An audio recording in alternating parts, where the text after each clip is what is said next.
Saat kita sekolah dulu, kita diajari bahwa rotasi bumi yang merupakan perputaran bumi pada porosnya berlangsung selama 24 jam.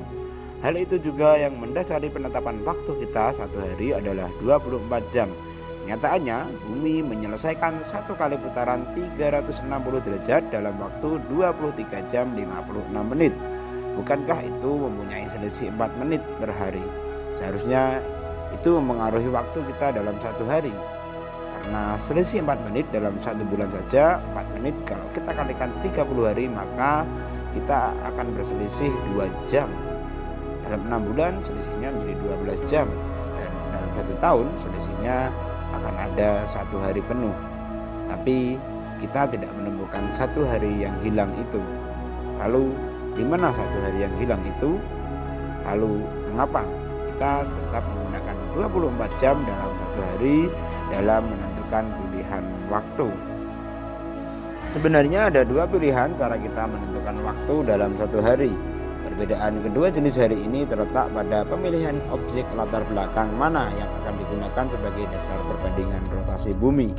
Rotasi penuh relatif terhadap posisi matahari disebut dengan solar day, sedangkan rotasi penuh relatif terhadap semua bintang lain adalah sidereal day. Sidereal day yang merupakan satu kali putaran penuh bumi adalah 23 jam 56 menit. Artinya matahari akan terbit sekitar 4 menit lebih awal setiap hari. Setelah 6 bulan tentu saja matahari akan terbit 12 jam lebih awal, dan hal ini akan mengacaukan jam dan waktu kita.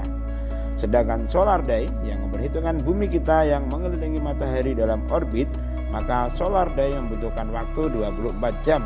Mengapa bisa bertambah 4 menit? Karena solar day memperhitungkan derajat bumi ketika berevolusi dengan matahari.